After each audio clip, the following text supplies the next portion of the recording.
26 जनवरी पर गरीब परिवार ने खाया शाही पकवान। अरे शर्म नहीं आती, पिंती भरसा है और खाने की चोरी कर रहा है। नहीं अंकल, मैं चोरी नहीं कर रहा था, बहुत जोरों की भूख लगी थी और अभी भंडारा शुरू होने में वक्त था, इसलिए मैंने 2 लड्डू ले लिए।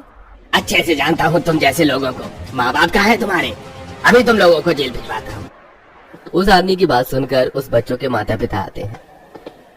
यही सिखाते हो अपने बच्चों को? शक्ल से तो काफी भोले भाले दिख रहे हैं, लेकिन नियति तुम्हारी चोरों जैसी है। मेरे बच्चे को माफ कर दीजिए, वो भूखा था इसलिए उसने लड्डू चोरी किया, वरना हमने कभी अपने बच्चों को चोरी करने का कभी संस्कार नहीं दिए। अरे बकवास बंद करो, अपनी बड़े आए मासूम बनने वाले। आखिरकार क्यों इस छोटे से बच्चे ने 26 जनवरी के समारोह में लगे हुए पकवानों में से ये लड्डू चोरी किए थे, जिसके चलते उसके माता पिता को इस तरह यूं सबके सामने बेइज्जत होना पड़ रहा था। इसे जानने के लिए आइए कहानी में थोड़ा पीछे चलते हैं। माँ बस करो ना, मेरा पेट भर गया है, और कितना खिलाओगी? अरे बेटा, अभी तो तुमने कुछ भी नहीं खाया है। मैंने तो तुम्हारे लिए गाजर का हलवा भी बनाया है। आज मैंने तुम्हारे लिए स्पेशली बहुत सारे शाही पकवान बनाए हैं।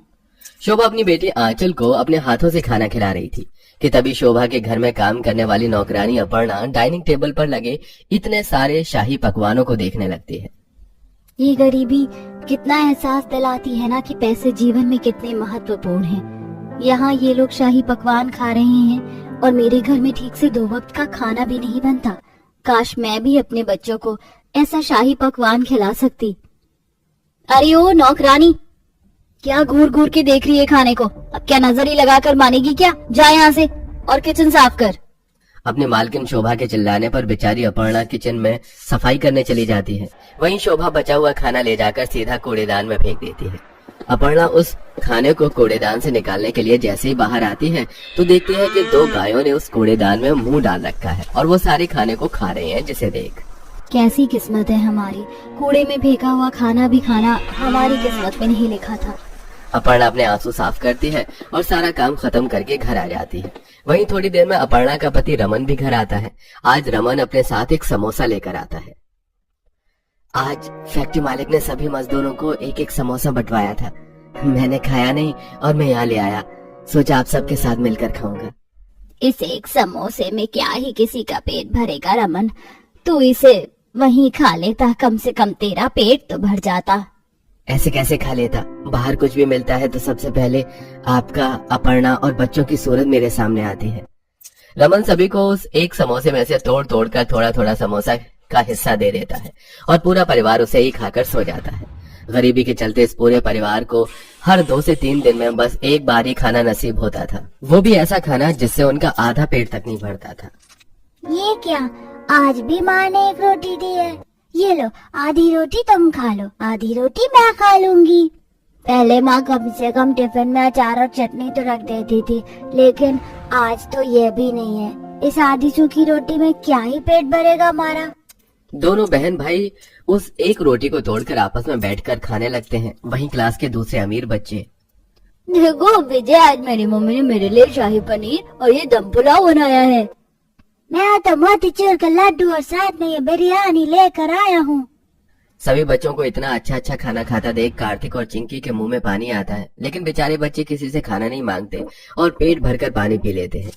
वैसे ही कुछ दिन गुजर जाते हैं। अब धीरे धीरे 26 जनवरी के दिन करीब आने लगे थे, जिसके चलते आस पड़ोस में कई सारे लोग अपने घरों पर नया पेंट करवा रहे थे। तो कई सारे लोग 26 जनवरी के लिए तिरंगे की साड़ी और कपड़े खरीद रहे थे।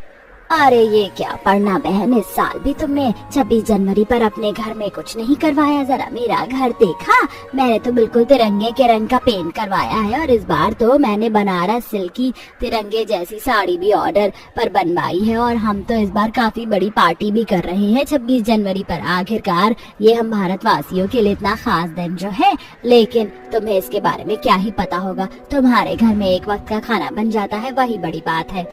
विमला दिखावा करते हुए अपर्णा को काफी सारे ताने देती है और ऐसे कुछ समय और गुजर जाता है और आज इन लोगों के घर के पास ही एक भंडारे का आयोजन हुआ था। पूरा परिवार भंडारे का खाना खाने के लिए जाता है, लेकिन भंडारे वाला उन्हें खाना नहीं देता। अरे भाई साहब, लेकिन ये तो गलत बात है ना। ये भंडारा तो हम जैसे गरीब लोगों के लिए हो रहा है, लेकिन इसमें तो बस आप लोग अपने ही आदमी बिठाए जा रहे हैं। अरे ये भंडारा हम करवा रहे हैं, तो इस भंडारे में भी वही खाएंगे जिसे हम खिलाना चाहेंगे, समझे? तुम जैसे गरीब भिखारी के लिए भंडारा नहीं है, निकलो यहाँ से। बेचारा पूरा परिवार जितनी आज से इस कड़कड़ाती ठंड में भंडारे का खाना खाने के लिए आ गया था, उतना ही दुखी होकर वापस अपने घर आ जाता है। ऐसे ही कुछ दिन और गुजर जाते हैं। अपर्णा अपने दोनों बच्चों के साथ आज पार्क में धूप सेकने के लिए जा रही होती है कि तभी दोनों बच्चे देखते हैं कि 26 जनवरी की तैयारी के चलते आसपास के कई पकवानों की दुकानों पर तिरंगे के रंग की मिठाई और पकवान बना रहे हैं, जिसे देख माँ देखो ना, वहाँ पर तिरंगे के रंग की कितनी अलग अलग मिठाई और पकवान बना रही हैं। जरा उस गाजर के हलवे को भी तो देखो, वो भी तिरंगे के रंग का है। माँ साल भर कुछ नहीं बनाती हो, लेकिन 26 जनवरी पर तो पकवान बनाओगे ना। आस पड़ोस में और हमारे सभी दोस्तों के घरों पर 26 जनवरी के लिए पकवान बन रहे हैं, और हमारे घर पर भी पकवान बनेंगे ना।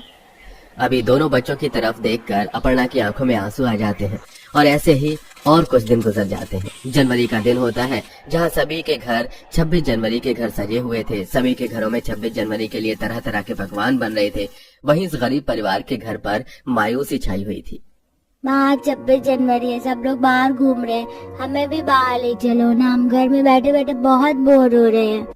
दोनों बच्चों को उदास देख पूरा परिवार अब 26 जनवरी के लिए बाहर घूमने के लिए जाता है और इधर उधर आसपास ही सब लोग घूमने लगते हैं। तभी रमन की नजर एक बड़ी सी गाड़ी पर पड़ती है। उस गाड़ी का मालिक बाहर निकलकर अपनी गाड़ी को ठीक कर रहा था, जिसे देख रमन उनके पास जाता है। अरे भाई साहब, क्या हुआ? आपकी गाड़ी खराब हो गई? भाई साहब समझ नहीं आ रहा है क्या हुआ है। अर्जेंटली मुझे एक 26 जनवरी के समारोह में जाना था और यह गाड़ी है कि ठीक होने का नाम ही नहीं ले रही है। मैंने कुछ वक्त मैकेनिक की दुकान पर काम किया है, अगर आप कहें तो मैं आपकी गाड़ी देख लूं।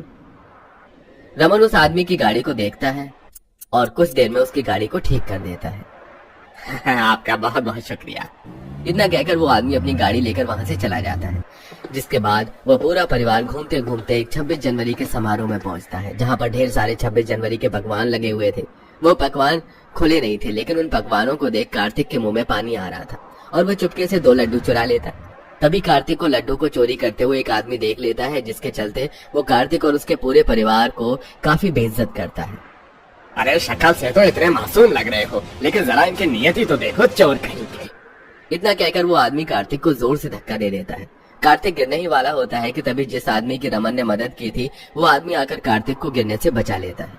दरअसल उस आदमी का नाम जितेंद्र था और ये कोई ऐसा वैसा आदमी नहीं, बल्कि एक मिनिस्टर था। तुम्हारा दिमाग तो नहीं खराब हो गया है? इस मासूम बच्चे को धक्का देने की हिम्मत कैसे हुई तुम्हारी? अगर इसे कहीं चोट लग जाती तो? अरे आपको पता नहीं है, ये मासूम सा दिखने वाला बच्चा लड्डू की चोरी कर रहा था। तो क्या हुआ? लड्डू ही तो चुराए हैं इसने, कौन सी तुम्हारी जायदाद ले ली? जितेंद्र अपने हाथों से कार्तिक को खाने के लिए लड्डू देता है और देखता है कि कार्तिक के माता पिता कोई और नहीं बल्कि वही हैं जिन्होंने उसकी मदद की थी। अरे आप लोग तो वही हैं। आप इस समारोह में आ रहे थे। अगर मुझे पता होता तो मैं आपको अपने साथ ही ले आता। वैसे ऐसी क्या परेशानी थी जो कार्तिक ने इस तरह लड्डू चुराए? क्या ये इसका बचपना था या कोई और कारण है? जितेंद्र के पूछने पर रमन और अपर्णा आंखों में आंसू लिए उसे अपनी सारी दुख भरी कहानी सुनाते हैं, जिसे सुन न जाने हमारे देश से गरीबी कब मिटेगी। आप लोगों ने मेरी मदद की और मैं ठीक से आपको थैंक यू तक नहीं बोल पाया। आज मेरी तरफ से आपके पूरे परिवार को शाही खाने का आमंत्रण है। जितेंद्र की बात सुनकर पूरा परिवार काफी ज्यादा खुश होता है, जिसके बाद जितेंद्र उस पूरे गरीब परिवार के लिए शाही खाना मंगवाता है और पहली बार वो गरीब परिवार शाही पकवान खाता है। माँ देखो ना, यहाँ कितने सारे पकवान है, लड्डू, गुलाब जामुन, पनीर, मिक्स वेज, हलवा, सब कुछ है। बाबा आप ये बिरयानी का अगर देखो, ये वेज बिरयानी तो बहुत टेस्टी है, सबसे अच्छी तो मुझे यही लगी। बेटा तुम तो हमारे जीवन में भगवान बनकर आए और हम भूखे गरीब लोगों की मदद की। भगवान करे तुम सदा खुश रहो। आपका बहुत बहुत शुक्रिया सर, मैं आपका ये एहसान कभी नहीं भूल पाऊंगा। परिवार को खुश देख जितेंद्र भी काफी खुश होता है, जिसके बाद अब जितेंद्र रमन को अपने यहाँ ही एक नौकरी पर